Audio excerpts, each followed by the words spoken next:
जनप्रतिनिधित्व कानून के तहत राहुल गांधी की सदस्यता निलंबित कर दी गई है। ऐसा एक मामला पहले भी हुआ है जब राहुल गांधी की दादी इंदिरा गांधी जो प्रधानमंत्री थी, उस दौरान भी उनकी सदस्यता को निलंबित किया गया था, रद्द किया गया था और ये मामला पहुंचा था आपातकाल तक। क्या वो मामला है, क्या कुछ घटनाक्रम चला, किस तरह से चला, वो हम बात करेंगे। आज न्यूज़ रूम में हमारे साथ मौजूद है वरिष्ठ पत्रकार हरीश पाराशर जी। हरीश जी, आपका स्वागत है। हरीश जी, क्या वो मामला था जब इंदिरा गांधी को अयोग्य घोषित किया गया था और वो मामला सीधा आपातकाल पर जाकर खत्म हुआ था? क्या कहानी है? देखिए ओम जी, आज से मतलब 48 वर्ष हो गए होंगे, आप मान लीजिए इस बात को। और ये वो दौर था जब कांग्रेस सत्ता में थी और रायबरेली से 1971 के चुनाव में 1971 में लोकसभा के लिए चुनी गई श्रीमती इंदिरा गांधी। उसके बाद प्रधानमंत्री भी बनी, लेकिन उस आदेश को, उस निर्वाचन को चुनौती दी पराजित उम्मीदवार राजनारायण ने और ये कहा कि भ्रष्ट जो तरीका है अपनाया गया है, इसलिए इस चुनाव को अवैध घोषित किया जाए। और आपको ध्यान होगा, मैं खासतौर से नई पीढ़ी की जानकारी के लिए बता दूं कि इलाहाबाद हाई कोर्ट के न्यायाधीश हुआ करते थे जगमोहन लाल सक्सेना, जो बाद में जम्मू कश्मीर के उपराज्यपाल भी हुए और काफ़ी चर्चित रहे।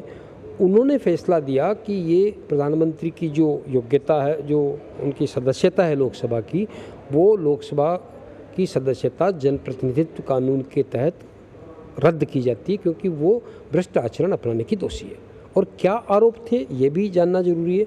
उन पर यह कहा गया कि एक यशपाल कपूर जो प्रधानमंत्री कार्यालय में अधिकारी हुआ करते थे, उनकी मदद से उन्होंने चुनाव को प्रभावित किया। जो पानी का विभाग था, जो बिजली का विभाग था, इवन जो रायबरेली के कलेक्टर थे, आपको बता दें कि रायबरेली एक तरह से ऐसी परंपरागत सीट थी गांधी नेहरू परिवार की, जहां से चुनाव लड़ते हैं। आज भी सोनिया गांधी वहां से मेंबर हैं।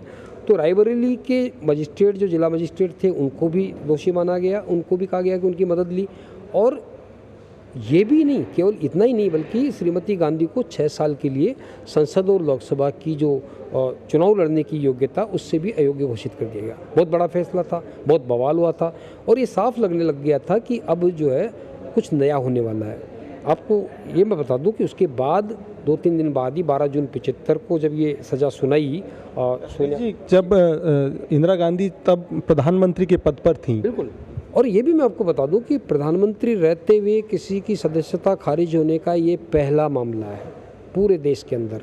दुनिया के दूसरे देशों में भी हो सकता है, लेकिन हमारे देश में कोई व्यक्ति प्रधानमंत्री के पद पर है और उसकी सदस्यता को कोई अदालत खारिज कर दे, सदस्यता को अयोग्य करार दे, तो बड़ी बात थी। लेकिन एक राहत मिली उसके बाद में, जब ये फैसला हुआ। तो मैं आपको बता दूं कि उसके बाद इस फैसले को इंदिरा गांधी ने चुनौती दी सुप्रीम कोर्ट में।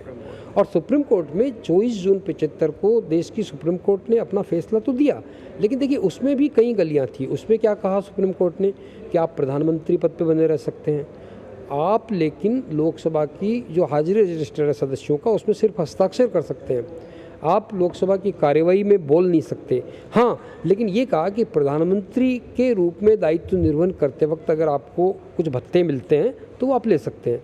यानी बहुत अजीब स्थिति थी ये ओम जी।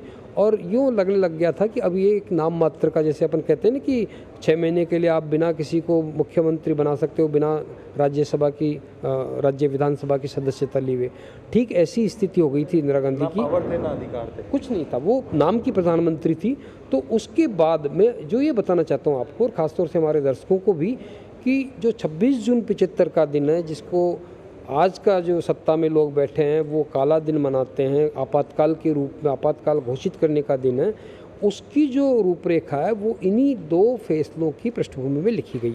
और बहुत कम लोगों को पता होगा कि जब ये महसूस किया इंदिरा गांधी ने कि बहुत ज़्यादा राहत मिलने वाली नहीं है, तो राष्ट्रपति ने जो है, राष्ट्रपति थे तत्कालीन, उन्होंने 26 जून 75 को प्रधानमंत्री की सलाह पर आपातकाल का ऐलान कर दिया।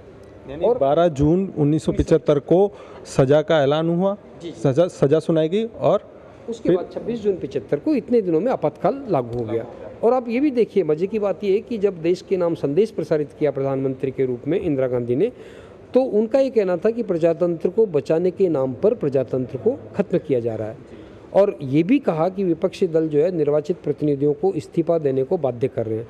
और तब इंदिरा गांधी ने देश के नाम संबोधन में ये भी कहा कि लोगों को भरोसा दिलाया कि हम जो है आपातकाल के दौरान नागरिकों के मूल अधिकारों की रक्षा करेंगे। लेकिन क्या हुआ, वो सबके सामने है। तो ये मोटे तौर पे ये विषय इसलिए आज चर्चा में आया क्योंकि आज उसी जनप्रतिनिधित्व कानून के तहत राहुल गांधी की सदस्यता को खारिज कर दिया लोकसभा ने, उसी आधार पर जिसमें कि एक अदालत ने, सूरत की अदालत ने कहा कि वो मानहानि के मामले में दोषी पाए गए हैं। तो ये एक रोचक विषय है जिसकी जानकारी होनी चाहिए। हालांकि सोनिया गांधी भी 2 पद लाभ पद के मामले में उनको इस्तीफा देना पड़ा।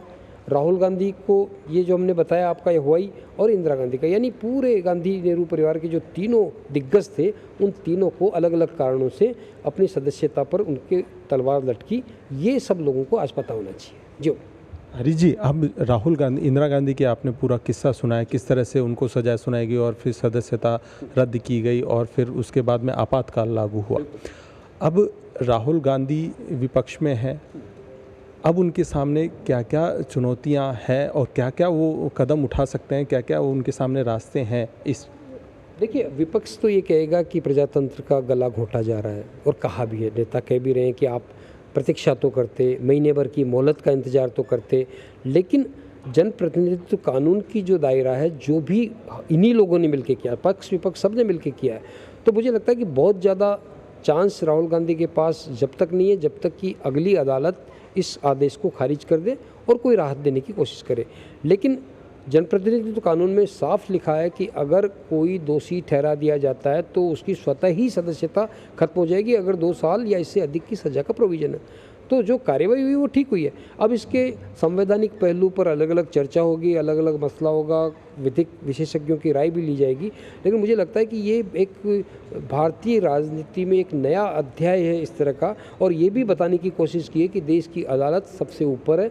अदालतों के निर्देशों को अदालती प्रक्रिया से ही आप चुनौती दे सकते हैं, और मुझे लगता है कि अभी ये उबाल आया है राजनीति के अंदर, आगे बहुत से इसमें समीकरण बनने वाले हैं। तो देखना ये कि राहुल गांधी किस तरह से विधिक राय लेते हैं, क्योंकि उनके पास भी फौज है कानूनविदों की, और सत्ता पक्ष भी येन केन प्रकार ने कोशिश करेगा कि राहुल गांधी की इस सदस्यता को वो बहाल करने की कोशिश में नहीं आए।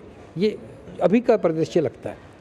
जी हम तो जाना आपने किस तरह से हरीश पराशर जी ने बताया कि इंदिरा गांधी के टाइम पे क्या कुछ हुआ था जब उनकी सदस्यता रद्द हुई थी, और ऐसे ही रोचक किस्सों के लिए आप देखते रहिए पत्रिका.com।